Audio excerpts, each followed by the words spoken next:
कुछ दिन पहले कुछ ऐसा हुआ मेरी लाइफ में जो एक्सपेक्टेड नहीं था। मतलब किसी इंसान के साथ में कोई बिजनेस कमिटमेंट हुई, राइटिंग में एग्रीमेंट भी हो गया, उसके बाद में वो इंसान बैकआउट कर गया, थोड़े से पैसे मार लिए। तो ऐसा कुछ हुआ जिसकी वजह से अंदर गुस्सा आया। गुस्सा कब आता है हमें? जब हम जो एक्सपेक्ट कर रहे होते हैं वैसा नहीं होता है, या फिर कुछ ऐसा होता है जो हमें पसंद नहीं है, चाहे वो प्रॉब्लम इतनी बड़ी नहीं है। यानी कि ये जो मैं अपनी सिचुएशन से रिलेट करके बता रहा हूं, मेरे स्टैंड पॉइंट से देखोगे तो वो फाइनेंशियल लॉस बहुत बड़ा नहीं है, छोटा सा है, लेकिन उसकी वजह से गुस्सा बहुत बड़ा है क्योंकि उस इंसान ने धोखा दे दिया। मतलब इसके पीछे क्या है? एक एक्सपेक्टेशन है मेरी कि वो इंसान इस तरीके से एक्ट करना चाहिए था और उसने नहीं किया, कुछ अनफेयर हुआ मेरे साथ में। तो जैसे ये फीलिंग आती है कि मेरे साथ में कुछ अनफेयर हो रहा है तो गुस्सा आता है हमें। यहां से गुस्से की शुरुआत होती है। अब इसको आराम आराम से देखना क्या होता है, मैं आपको बिल्कुल एग्जैक्ट बताता हूं। ब्रेन के लेवल पे आप सबके साथ में ऐसा होता है, बट आप कभी बैठ करके इस चीज को ऑब्जर्व नहीं कर पाते हो। मैं मतलब डेली आप मान के चलो आधा से 1 घंटा 2 घंटा बैठता हूं और वहां पर बैठ करके आराम से ऑब्जर्व करता हूं कि मेरी ब्रेन में क्या चल रहा है। तो मैंने क्या देखा कि ब्रेन में बहुत ज्यादा प्रेशर क्रिएट हुआ पड़ा है। मतलब एक एनर्जी है जो बहुत तेजी से चल रही है और उस वक्त मन कर रहा था कि किसी भी तरीके से इससे मैं फ्री हो जाऊं। मतलब उस टाइम पे उस सेंसेशन को कंट्रोल करना वाज नेक्स्ट टू इम्पॉसिबल। तो मेरा मन क्या कर रहा था कि उस इंसान को फोन मिलाऊं और अपने अंदर की जितनी भड़ास है सारी निकाल दूं।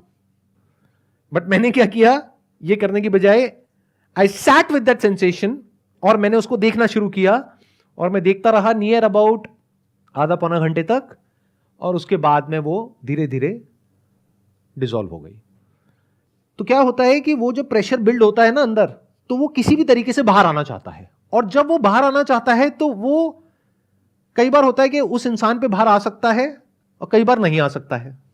मान लो वो इंसान आपसे पावरफुल पोजीशन में है, या मान लो कि अगर आपको पता है कि ये गुस्सा अभी उस इंसान के ऊपर बाहर आया तो आपको कोई बहुत बड़ा नुकसान हो जाएगा, तो अब वो कहीं और निकलता है।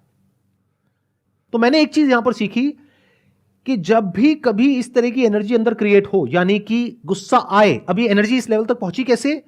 शुरू हुई थी बहुत ही छोटे से थॉट से कि कितना घटिया आदमी है। बस इतना छोटा थॉट था जो सुबह से रात तक आप लोगों के माइंड में आता है, लेकिन आप इसको ऐसा समझते हो कि ये तो कुछ भी नहीं है, बोलते ही रहते हो सुबह से रात तक। और ये छोटा सा थॉट कितनी जल्दी बड़ा होता है, you can't even imagine in the wildest of your dreams. तो एक हल्का सा थॉट आया था अंदर, यानी मैंने अपने आप को बोला था कि कितना घटिया आदमी है, ऐसे कैसे कर सकता है। और वो थॉट आ तो गया, बट उसको निकालने का कोई तरीका नहीं है, वो कंटिन्यू हो गया। मैं अपने और काम कर रहा था, लेकिन बैक ऑफ द माइंड वो चल रहा था। तो जितना वो थॉट आ रहा था, मैं उसके बारे में ऐसे लोगों से बात कर रहा था जो कि मेरी तरफ थे, और वो सब मुझे सपोर्ट कर रहे थे, हाँ हाँ हाँ बड़ा घटिया आदमी है। तो वो थॉट और पक्का हो गया, तो मुझे वैलिडेशन मिल गया कि मैं सही सोच रहा हूं। अब अगर मैं सही हूं और सामने वाला गलत है, और 10 बंदे मेरे आसपास वाले कह रहे हैं कि वो गलत है और तू सही है, तो वो तो थॉट और पक्का हो गया। अब वो थॉट बहुत तेजी से घूमने लग गया। ये पूरी प्रोसेस चली थी आई थिंक 2 से 3 दिन, उसके अंदर अंदर ये काम हो गया था। और फाइनली 2-3 दिन बाद में जा करके मुझे खुद भी नहीं पता लगा कब मैं एक ऐसी सिचुएशन में बैठा था जहां पर कि मेरे को हेडेक हो रहा था और ब्रेन में इतनी तेजी से वो सेंसेशन चल रही थी, जिस टाइम पे I was in a kind of a situation कि अगर वो मेरे सामने होता इंसान तो पता नहीं क्या हो जाता। अगर मेरी जगह कोई और होता तो वो पक्का रिएक्ट कर देता, वहां पर नहीं करता, कहीं और कर देता और कुछ ना कुछ रायता फैलाता। क्योंकि जैसे ही आप रिएक्ट करोगे इस स्टेट में, विच इज एंगर, तो बाहर क्या निकलेगा? एंगर। तो वो जो एनर्जी होगी जहां भी जाएगी, जिससे भी जाकर के टकराएगी, वहां से सामने से एक रिएक्शन आएगा। जैसे ही रिएक्शन आएगा आपको और गुस्सा आएगा। यानी उस गुस्से में अगर मैं उस इंसान को मैसेज कर देता कि तू ऐसा कैसे कर सकता है, तू कितना घटिया आदमी है, ये है वो है, कुछ ना कुछ रायता मैं जरूर फैलाता, तो सामने से कुछ ना कुछ रिएक्शन आता, और रिएक्शन आते ही मेरी जो साइकिल है ये और स्ट्रांग हो जाती, गुस्सा और बढ़ जाता, फिर मैं कुछ और बड़े लेवल पर रिएक्ट करता, फिर सामने वाला भी बड़े लेवल पर रिएक्ट करता। तो मैंने उसको बर्दाश्त कर लिया, उस इंसान को नहीं, अपना ही जो थॉट था जिसकी वजह से वो फीलिंग्स, इमोशंस, सेंसेशंस ट्रिगर हो रही थी, उसको देख लिया आराम से बैठ करके। और मन कर रहा था उस वक्त कुछ करने का, लेकिन कुछ नहीं किया। And next day everything was normal. अगर वो बंदा आपको दोबारा फिर से मिल जाए तो? अब अगर वो मिल जाए तो कोई दिक्कत नहीं है, क्योंकि उस प्रॉब्लम को सोल्यूशन निकल गया अगले दिन। क्योंकि अगले दिन मैं इस सिचुएशन में था कि मैं उस प्रॉब्लम का सोल्यूशन निकाल सकता था। आराम से बैठ करके इस चीज़ को देख पा रहा था कि अगर ऐसा हो भी गया तो इसका मतलब ये नहीं है कि एक इंसान चोर है तो पूरी दुनिया चोर है, या एक इंसान घटिया है तो सभी घटिया है। ये गलती हम कर बैठते हैं, और उसकी वजह से क्या होता है, हमारा पूरा वर्ल्ड व्यू चेंज हो जाता है। देन हमारा नेचर ही ऐसा हो जाता है कि हमको हर एक पे गुस्सा आने लगता है। और ऐसे बहुत लोग हैं, सड़क पे आप जा रहे हो, हल्का सा टक्कर हुई भी नहीं है, थोड़ा सा उसके पास पहुंच गए, और इधर से उसने देखा, आपने बड़े भोलेपन से उसको देखा, बताऊं तेरे को, तो क्या बताएगा भाई, कुछ नहीं हुआ है, और क्यों बताना है तुझे मुझको, मैं कौन हूं। मतलब समझ रहे हो, वो इंसान भरा पड़ा है गुस्से से। और ऐसे बहुत लोग हैं जो हमारे आसपास में घूम रहे हैं। तो इस तरह से आप देख सकते हो, वो तब देख सकते हो जब आप खुद कूल और काम हो। अगर आप भी अंदर से भरे पड़े हो और वो जो सामने वाला है गाड़ी वाला वो भी भरा पड़ा है, तो हो गया काम। फिर तो दोनों अपनी अपनी बीवी का गुस्सा एक दूसरे पे निकाल देंगे। ये जो चीज होती है, अगर इसको सही टाइम पे ना रोका जाए तो फिर ये आपकी नेचुरल स्टेट बन जाती है। जैसे मेरी जो नेचुरल स्टेट है वो है आराम से कूलली कामली पीसफुली अपना मजे में रहता हूं।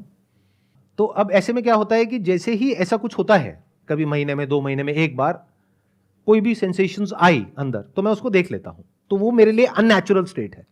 और इसका उल्टा भी हो सकता है कुछ लोगों के लिए, कि उनकी नेचुरल स्टेट है रिएक्ट करने वाली है। कोई कुछ बोल के तो देखे। जैसे मैंने कुछ हस्बैंड वाइफ को देखा है, इस तरह का रिलेशन होता है, कभी साथ में बैठे हुए हैं, जरा सा मतलब दोनों एक दूसरे की वेट कर रहे हैं, कुछ बोल तो सही तू। और इधर से इसने बेचारे ने हल्का सा कुछ बोला, चाहे वो नहीं भी बोला जो वो एक्सपेक्ट कर रही थी, लेकिन उसने उसको फटाफट से कनेक्ट किया, हाँ हाँ तेरी माँ भी तो ये, वो तो माँ पे मत जाइयो। कुछ भी चल रहा है, भरे पड़े हैं और एक दूसरे पे फटने के लिए तैयार हैं, कभी भी फट सकते हैं। तो अगर आप ऐसा बनना चाहते हो तो दैट्स योर चॉइस, कोई बात नहीं, कोई नहीं रोक रहा आपको, फटो जितना फटना है फटो। बट याद रखना कि अगर कोई आपसे बड़ा फटने वाला मिल गया तो ब्लास्ट बड़ा भी हो सकता है, अनकंट्रोलेबल भी हो सकता है, और वो हो सकता है पूरी लाइफ के लिए आप रिग्रेट करते रहो। तो बेटर सोल्यूशन क्या होता है, जब भी गुस्सा आए, never say anything, never do anything, just bear it. उसको ऐसे देखो पेन की तरह, इट्स पेनफुल। जब भी हमको दर्द होता है तो हम चाहते हैं कि उस दर्द से हमको छुटकारा मिल जाए फटाफट से, चाहते हैं ना। और उससे छुटकारा पाने का हम क्या इलाज निकालते हैं कि अंदर जो भी चल रहा है जा करके सारा एज इट इज सामने वाले को बोल दो, बिना किसी फिल्टर के, बिना किसी लेयर के। बट हम सुनने को तैयार नहीं है। अगर सामने वाला भी बोल जाए तो गड़बड़ हो गई ना। तो इस तरह से जब आप आराम से ठंडे दिमाग से चीजों को देख लेते हैं और इसको आपको बियर करना आ जाता है, तो अब आपके पास में एक बहुत बड़ी क्वालिटी है जो बहुत सारे लोगों के पास में नहीं है। यानी जिस वक्त गुस्सा आ रहा है उस वक्त आप रिएक्ट नहीं करोगे, जिस वक्त सामने वाला गुस्से में है उस वक्त आप वहां से चले जाओगे। मतलब सिंपल से रूल है 2, कि जब सामने वाला जरूरत से ज्यादा गुस्से में है, चुपचाप वहां से निकल जाओगे, निकल सकते हो तो। सर जैसे हम ऑफिस में काम करते हैं, हमारे बॉस ने मुझे कुछ बोला गुस्से में, तो हम काम छोड़ के भाग जाएं? नहीं, आप काम छोड़ करके नहीं भाग सकते। आप बड़े पोलाइटली उस बॉस को बोल सकते हो कि जो आप बोल रहे हो वो बात सही है, लेकिन कहने का तरीका ठीक नहीं है। सर उनसे कुछ बोल ही तो नहीं सकते। तो ऐसी जगह काम क्यों करते हो? और अगर ऐसी जगह काम करते हो तो यहां पर आकर के कैमरास लगे हुए हैं, वीडियो में ये सब क्यों बोलते हो? उससे कोई दिक्कत नहीं है सर, देख भी ले तो कुछ नहीं होगा। अभी तक तो उन्होंने देखा ही नहीं था, अभी इतना कुछ हो रहा था। अब जब देखेंगे तो पता नहीं क्या क्या होगा। कुछ नहीं होगा सर, क्या ही कर सकते हैं। आप धमका रहे हो उनको? नहीं सर, ये नहीं कहता, धमका नहीं। आप उनको चैलेंज दे रहे हो? नहीं सर। और कुछ कहना चाहते हो या हो गया? इससे ज्यादा और क्या ही कह सकते हैं। ये पार्ट आप रखना चाहेंगे वीडियो में, एडिट कर दें हम? तो सर कोई दिक्कत नहीं। कोई दिक्कत नहीं है? नहीं सर। सर आपने कहा कि मतलब आप गुस्से को मतलब एज अ पेन मतलब ले लो, और फिर आप नेक्स्ट डे मतलब अगर उस बंदे से दोबारा मिलते हैं तो आप उसको कुछ नहीं कहोगे, बट ऐसा भी होता है फिर आप उस पर कभी ट्रस्ट नहीं कर सकते। मतलब मेरा क्वेश्चन एक्चुअली ये है कि अगर किसी रिलेशनशिप में आप ऐसा कुछ फेस कर रहे हैं तो वहाँ से मतलब क्या सोल्यूशन है फिर? रिलेशनशिप में तो होता है ये सब, और कहाँ होता है? देखो, अनजान लोगों के साथ में ये सब नहीं होता जो मैंने बात करी। रिलेशन में ही होगा ना, कोई आपका फ्रेंड होगा, रिलेटिव होगा, या ऑफिस में कलीग होगा, या कोई बिजनेस रिलेशन होगा, कोई ना कोई रिलेशन होगा, वहीं पर तो ये सब होगा। अनजान से क्या फर्क पड़ता है? अनजान से तो अगर थोड़ा बहुत हो भी गया तो तू अपने रास्ते में अपने रास्ते। तो अब सवाल उठता है कि क्या करें अगले दिन आप ठंडे दिमाग से पहले आप देखो सामने वाले की सिचुएशन क्या है, सही टाइम मिले बात करने का तो किसी और टॉपिक से करके फिर उस टॉपिक पर आप वापस आ सकते हो अगर आपको जरूरत लगती है तो। बट अगर आपको ये क्लियर है कि सामने वाला बंदा चोर है, तो फिर बात करने का कोई सेंस ही नहीं है। अब तो बिल्कुल ऐसा है कि किसी की फितरत है मान लो काटने की, और आप जा करके उसको कह रहे हो कि भाई तू कुत्ता है, काटता है, वो और काटेगा क्योंकि उसके माइंड में वो कुत्ता नहीं है। समझ गए ना मैं क्या कहना चाह रहा हूं? राइट। मैं इनडायरेक्टली बोल रहा हूं क्योंकि किसी इंसान को कुत्ता बोलना अच्छा नहीं लगता, गाली होती है। तो एक्चुअली मतलब मैं जैसे जो बहुत क्लोज रिलेशनशिप्स होते हैं जहाँ से आप इजीली आउट मतलब आपके पास ऑप्शन नहीं है कि आप एकदम बाहर निकल जाओ, क्योंकि बहुत सारे सेंटिमेंट्स, बहुत सारे लोगों के इमोशंस जुड़े होते हैं। Like I am talking about husband और वाइफ का जो रिलेशन होता है, अगर वहाँ पे कॉन्स्टेंटली ऐसी चीज़ें हो रही हैं कि आप आगे फिर उन पे ट्रस्ट नहीं कर पा रहे हो, तो उस सिचुएशन में क्या करना चाहिए? ट्रस्ट सबसे जरूरी है एक रिलेशनशिप में, स्पेशली हस्बैंड वाइफ के रिलेशनशिप में। अगर आप अपने हस्बैंड पे ट्रस्ट नहीं कर सकते हो तो वो रिलेशन किसी काम का नहीं है। अगर आप अपने दोस्त पे ट्रस्ट नहीं कर सकते हो तो वो रिलेशन किसी काम का नहीं है। अब सवाल उठता है कि जो आप उस पर ट्रस्ट नहीं कर पा रहे हो वो आपकी अपनी प्रॉब्लम की वजह से हो रहा है या एक्चुअल में हो रहा है? एक्चुअल में हो रहा है। इफ यू से कि वो एक्चुअल में हो रहा है, डू यू हैव प्रूफ कि वो एक्चुअल में हो रहा है? इसको इस तरीके से देखो कि कल को अगर आपको कोर्ट में जाकर के उसके ऊपर केस करना पड़े तो कोर्ट में जाते ही आप किसी के बारे में कुछ भी बोल दोगे तो सबसे पहले कोर्ट क्या कहेगा?